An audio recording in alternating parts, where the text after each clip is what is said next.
What's up, everyone? How's it going? In this game, we have Loathe in purple spawning in the west as the Ayyubids, and in the east, we have Ramen in yellow as the HRE variant Order of the Dragon. Immediately, we do see Loathe moving out in order to grab the dock in the middle of the map. This is kind of a weird dock spawn, or excuse me, pond spawn. That's really far away. That shoreline fish is really far. He does have the... Wait. Doesn't this normally spawn with 5? 1. Yeah, there's only 4. Did he eat one up right there? I think he may have eaten one by accident. Well, not necessarily by accident. I don't think he had a choice in the matter, really. Because I don't think he could have put it anywhere else. Either way, though, we do have a dock opener for our Ayyubids player, already gathering quite a bunch of wood. Let me switch this over. Only took me a minute to realize that instead of 5 minutes like normal. Over here with our HRE player, keep in mind that they did get 2 buffs. One with the Golden Cuirass, which increases damage reduction by 30% when below 20% health. And they also start with 50 additional wood. So instead of the 150, they start with 200. We did see in one of the other games that I am uploading that our Order of the Dragon player opted to go for a forward mill. It wasn't on this map, it was on Gorge, I believe. He went for a forward mill and got a Dark Age survival tactics with the additional 50 wood. So already uses being implemented. Something that I was thinking of was that it allows the Order of the Dragon player to delay their wood by a substantial amount of time. So they're going to have more villagers on gold and on food for a way earlier age up. Like right now, for instance, already going up to castle age, or excuse me, feudal with the Minework Palace, and then he moves gold over to wood. And I think that means he's going to be going for a second TC if he's not going to be going for, or he's going to go into a heavy, no, he's not going to have the gold for upgrades. So yeah, I'm pretty sure he's going to be going into a second TC off of the Minework Palace. We'll have to wait and see if he grabs his stone and House of Wisdom. Of course, nothing really too much to talk about in terms of the Ayyubids. They did get a bit of a nerf as well with their Trade Wing Bazaar. They got rid of the ability of villagers being in there, and they increased the cost per trade. I can't remember the exact numbers, but depending on which age you age up in, the cost is quite a bit more. I think it's about a 50% increase across the board depending on which age you go, not on the age up itself, just on the trade. Also, traders did get nerfed, so I think they were 20 seconds. They were 20 seconds to create, and now it's up to 30 seconds. We already have full fishing boats in the middle. Generally speaking, they stop at 4. I think 3 is the best way, since 3 per fishing node, or 3 per school of fish is the most optimal, but a lot of players go up to 4 just to get the little added income, because you could have 3 on one and then 1 on the other. Keep in mind that the shoreline fish do not respawn either, unlike deep sea fish. We are getting our Minework Palace pretty much done within the next 5-10 seconds, and yes, he is going up to a second TC. Already has the 500 wood, has 10 villagers on stone, so the second TC will be coming up shortly. Meanwhile, for our Ayyubids player, he is going up with the economic wing growth, which gives him 3 more villagers. Orchards gain 50 additional food. So that'll be when he drops his mill. and it turns the berry bushes into orchards. They each gain 50 additional food. So it jumps them up from 250 to 350, I believe. I think it's a 50%, I mean a 50 food increase when it's just a basic meal. And then once you add in the orchard, it increases it by another 50. This is a very, very, how can I put it? Unprotected TC, a very aggressive TC. It is going to secure the boar as well. That's a lot of food that's going to be right here. You have the deer, a full deer pat or full herd of deer. So there was a full 7, plus you're going to be able to get the huntable boar, and there's berries right here. He can bring this boar in. Let's see if he's going to do that. I would really, really prefer him to just bring the boar in instead of getting the deers, since the gather rate on boar is so high. And now the age up comes through for our Ayyubids player. 30 villagers for him, because he did get those 3 free ones as well, against 21 villagers for our HRE variant, Order of the Dragon. That's a huge, huge food income that he's going to be getting though. I want to see you get the boar. That's the number one thing, is for him to get that boar in as soon as possible, because it's highly unlikely. I'm not even sure if it's frowned upon or kind of like pseudo banned in pro play or in like High Conqueror. But if a what is it called? If a civilization that's unable to eat the boar kills it, then it disappears off the map, right? So it'll die and then have 0 out of 2,000 food, or I don't know if it does that or if it still just dies with 0, or dies and then just disappears. So rarely do we ever see snipes coming in on the boar to just delete them off the map, but that is a potential as well. Like I said, I'm not sure if it's like frowned upon in High Conqueror or not, or like pseudo banned in tournaments, because I actually haven't seen it.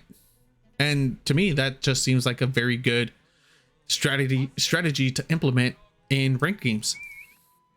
I don't do it mainly because I just don't think about it at the time, in all honesty. Second TC does come down for our Ayyubids player on top of the herd of deer, as well as the gold. A little bit of a pick. Okay.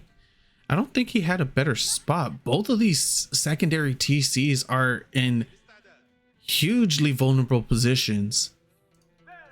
The Ayyubids, okay, so he is going for the board now. Bring it in closer, bring it in closer.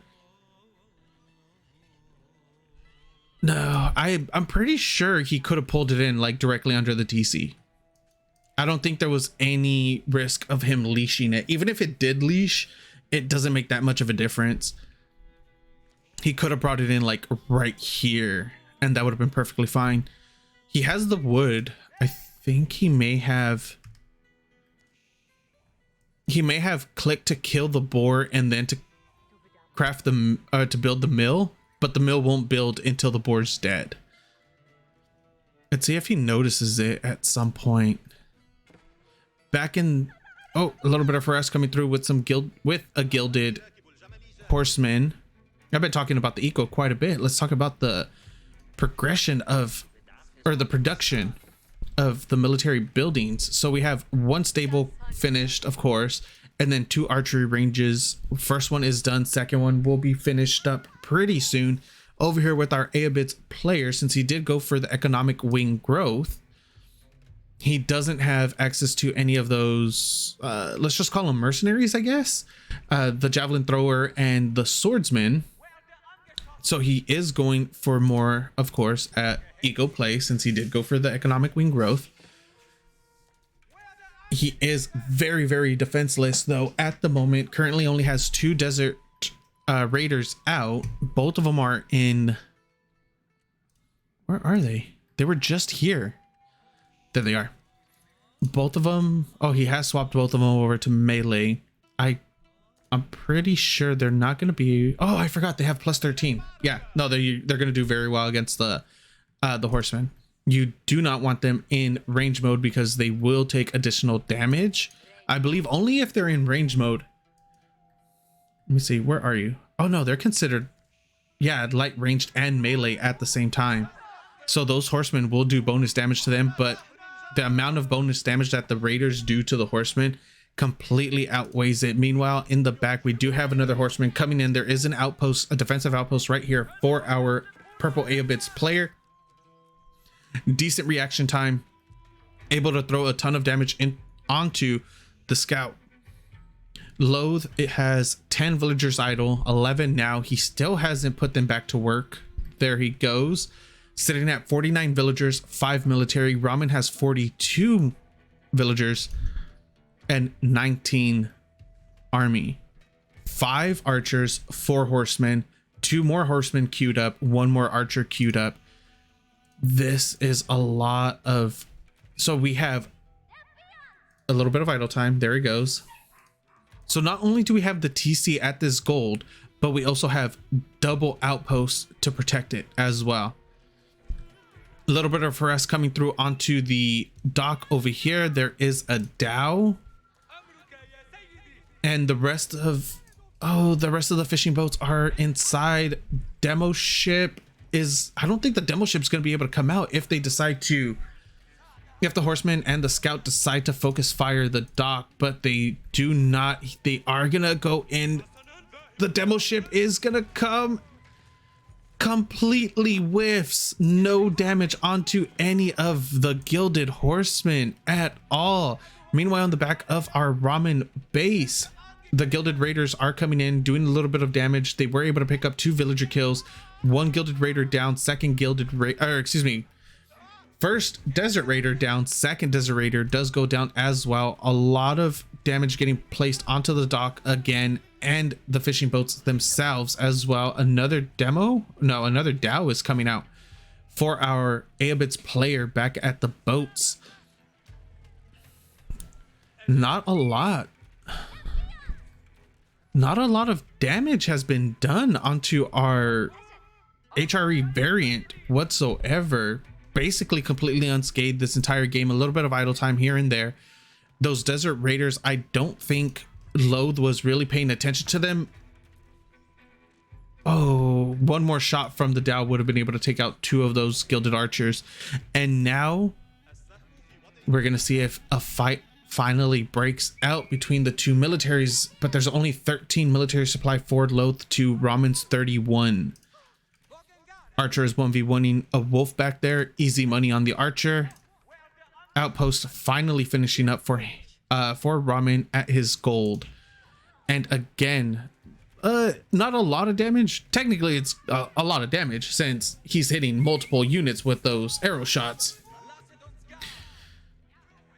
He's going to go into the second TC. There's a lot of idle villagers right here. I don't think Loathe has been paying attention. His reaction was a little slow right there. 6 villager kills so far for Ramen. Another villager is potentially going to go down for sure. Idling again, 19 villagers total. All of them right here. There's no more food though. All of them are going to have to be going back to work at the gold mines. Another dock is coming down in the middle for our Ayyubids in order to get his food income back up and running. 58 villagers for Ayyubids, 57 for Order of the Dragons. A lot of idle time. 20 villagers are currently idle. 15 right here at the second TC for our Ayyubids player. And again, Ramen comes in to the second TC to apply more pressure. It's not like these villagers were doing much of anything anyways. They were standing there bored out of their mind. More villagers are going down. 10 total, 11, 12, not able to get the 12th one. And now the desert raiders are coming in to reinforce, but there isn't enough micro. Loathe is going into the castle age. Sorry about that. It's hard to click on the House of Wisdom when there's so many things going on in order to see if there's a age up coming through for Ayyubids, since it doesn't pop up on the observer UI. He did go for Trade Wing Bazaar. We do see some swordsmen coming through, as well as the javelin throwers, aka skirmishers in this case. But these gilded archers are putting in a ton of work, sniped off every single one of those desert raiders of our Ayyubid player. And now what does Loathe do? He has half the army supply of our HRE variant, half of Ramen's. At any point, there's only 2 spears and they instantly get picked off as well. Full wraparound onto the javelin throwers, onto the skirmishers. The remaining archers are sniped off. GG might be called pretty soon, in all honesty. 9 military to 52, 63 villagers to 67. There is a Bangla out that will be doing quite a bit of damage onto the military of Ramen if he keeps running down this way. He is, oh yeah, he's able to come. Are they blocked off, really? So is this shoreline fish like just inaccessible by the fishing boats? That's kind of lame. If that's the case, that's really, really bad RNG right there. Oh, he is moving them. Oh, okay, so they can go through. All right, perfect. He is moving them forward in order to defend his second TC a little bit better, and he has full range of everything that goes through in the middle. It also makes them a little susceptible to damage. Charge off goes through with the horseman. Burgrave Palace with 14 villagers coming up in the back for Ramen. Desert Raiders are attempting to get into the back line. No micro needed whatsoever. These gilded archers are just shredding everything. The Burgrave Palace does finish +2 ranged attack, getting upgraded, as well as veterancy. Nice individual fire coming through from Ramen onto every single one of these units. The first Camel Lancer is out and it is tanking so much damage, but these gilded archers are eventually going to get the kill. 19 gilded archers are still up and running. A little bit of a run around with those in order to pick off any straggling villagers. And now with these units in the middle, the gilded archers can apply some damage onto them. I wouldn't really recommend it. 9 times out of 10, they will lose that fight. The other gilded archer that was coming at the back in order to grab a couple more villagers do get picked off by the 2 Camel Lancers as well. Farms are getting produced now by Ramen. He still has a full berry patch in the back of his base too, though. So he didn't necessarily have to go into full farm transition right now, but might as well. If necessary, he could still grab those in a little bit. And now these gilded archers are going to be able to pick off another Camel Lancer, but 2 more show up in its stead. And those 2 will be able to clean up the remaining amount of gilded archers over here that have been wreaking havoc on Loathe. Ramen still has a villager lead as well, mainly because he has killed 12 villagers total while his economy has been completely untouched. No villager kills whatsoever for Loathe. Is he going to be able to pick off one more? No. That villager barely lives. Meanwhile, on the opposite side of the map, those 2 Camel Lancers are still putting up a lot of damage. Veterancy does come through for the gilded archers, and now their damage is gonna go, or is gonna be enough to be able to kill off those Camel Lancers when they do start pushing forward. The transition to infantry is in full swing now for Order of Dragon. He has switched over to gilded archers, gilded crossbow, and gilded man at arms, switching over from his horseman composition, especially since, you know, camels. Apparently horses are scared of camels. reduces the damage taken from crap. I locked myself into a sentence that didn't make sense, and I was trying to make myself make it sense. When camels are around, their infantry, micro, a nice little starter set, but there are way too many Camel Lancers out at the moment, especially, and with the Ghulams too. There's a lot of armored units out that these gilded archers aren't going to be able to deal with them as effectively. So what I was saying was, camels have an aura that reduces the amount of damage that cavalry units do on their infantry by 20%.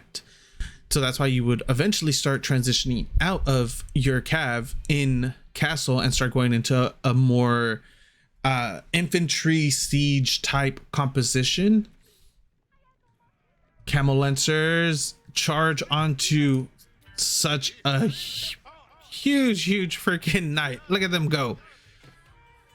Another little skirmish goes off over here. I don't think Ramen's going to be able to take this fight. He does need to pull back.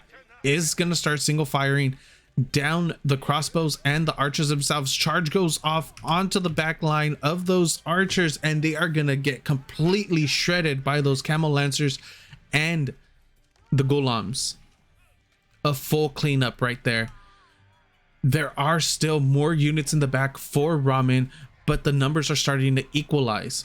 Gilded spearmen are now on the field as well. 6 gilded crossbows, 8 gilded archers, 1 gilded man-at-arms, 1 gilded knight, and 1 gilded spear for our Order of the Dragon player. Sitting at 34 supply. At 36 supply, army supply, our Ayyubids has 9 camel lancers, 8 golems, 5 crossbows, 3 horsemen, 2 archers. Oh no, that's the that's the dervish. I always forget what the dervish icon looks like every single time. Keep in mind, these units, this is 5, no, yeah, that's 5 military right there in the middle of the map that's doing absolutely nothing. It doesn't help in any of the fights at all. But a majority of, how much food is left? Okay, there's about a little more than half left there. Once that's gone, he's most likely going to delete all of those units to make room for more infantry, siege, things of that nature. First Springwold is about to hit the field. Where is your siege workshop? Is it in the front? Oh yeah, it was right in front of me. Ramen is housed at the moment 150, 150. Loathe is at a total of 144 supply. 102 villagers. Even after taking 12 villager deaths, he still has the lead, because keep in mind, HR, where are your houses? He needs to drop like 5 houses.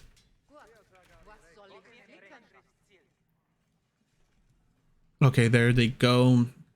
He is going to be supply blocked yet again. He's at 168 out of 170. Where are you building your houses? A little bit of a fight going off over here, preemptively making the Springwold in case mangonels, or well, in this case, manjiks, are out on the field. The camel lancers are getting into the back line and just completely demolishing the crossbows. But in turn, the crossbows are demolishing the camel lancers.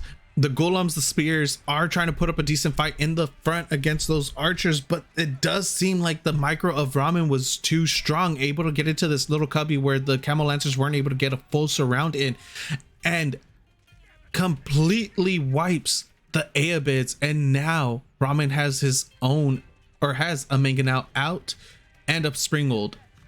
Springwold is getting repaired ever so slightly in the middle of the map. Prelate was attempting to go somewhere. Not entirely sure where you think you were going, Prelate. Oh, my camera jumped. Sorry about that. These units in the middle are essentially useless at this point. There isn't that much food there either. The dock is pointless. Nice shots. Getting a single archer kill there, though. And putting a little bit of damage onto the rest of them as well. Onto the rest of the crossbows, that is. And now it's 26 supply for Loathe against 63 of Ramen. Ramen does need to just push forward. 2 manganiques are getting created at the moment. There's only a single Springwold out. So these mangoes are going to be, or these manganiques are going to be able to get a couple shots off before they eventually die. If he has good micro, he will be able to pull them back in time before either of them die and maximize the amount of DPS that they're able to do, or not DPS, maximize the amount of damage that they're able to do. It just depends on how good his control is.